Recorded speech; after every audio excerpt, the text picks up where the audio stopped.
একসময় সংবাদের শিরোনামে থাকতো শাসন, সন্ত্রাস বারুদের গন্ধ ছড়িয়ে থাকতো সমগ্র শাসন অঞ্চল জুড়ে।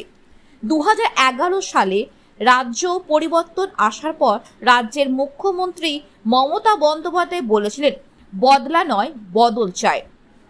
আর সেই কথাকে পাথেয় করে শাসন অঞ্চল আজ সন্ত্রাস মুক্ত। বর্তমানে শাসন অঞ্চলে মিলন মেলা, ফুটবল খেলা প্রতিযোগিতা, সম্প্রীতি উৎসব, দুর্গাপুজো, ঈদ উৎসবে সর্বধর্মে মানুষকে নিয়ে সাড়ম্বরে পালিত হয়। আজ শাসন গ্রাম পঞ্চায়েতের উদ্যোগে অনুষ্ঠিত হলো রাখি বন্ধন উৎসব। গ্রাম পঞ্চায়েতের সম্মুখে পঞ্চায়েত সদস্য ও সদস্যরা উপস্থিত হয়ে পথ চলতি মানুষদের হাতে রাখি বেঁধে সম্প্রীতির বার্তা ছড়িয়ে দিলেন সমগ্র শাসন অঞ্চল জুড়ে।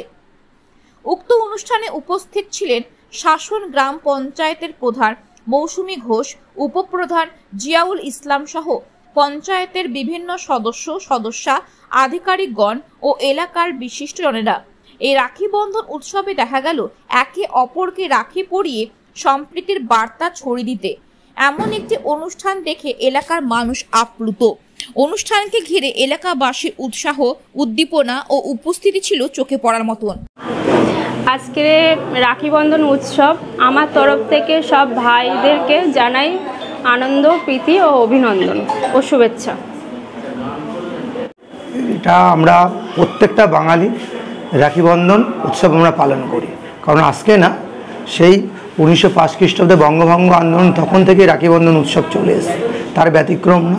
কারণ নতুন করে কিছু অশুভ শক্তি বাংলাকে ভাগ করার চক্রান্ত করছে, সেই চক্রান্ত রোধের জন্য অনুষ্ঠানটা আরও বেশি জোরদার। সঙ্গে সঙ্গে বাংলার বুকে আমাদের মা বোনেদের সঙ্গে একটা নিবিড় সম্পর্ক, এটা রাখি বন্ধনের মাধ্যমে খালি একটা সুতোর বন্ধন না, একটা আত্মার বন্ধন।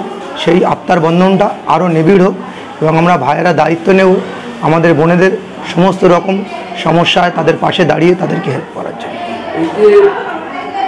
দেখো, নতুন কিছু না, বার্তাটা বাংলার একটা সম্প্রীতির বার্তা, সৌহার্দ্যের বার্তা, বাংলার ভ্রাতৃত্বের বার্তা, ভাই বোনের একটা সম্পর্ক অটুট রাখার বার্তা, এর বাইরে কিছু না। বাঙালির রাখি বন্ধন একটা আলাদাভাবে বাঙালির মধ্যে আবেগ কাজ করে, সেই জন্য রাখি বন্ধন নিয়ে নতুন করে কিছু বলা নেই। ধন্যবাদ।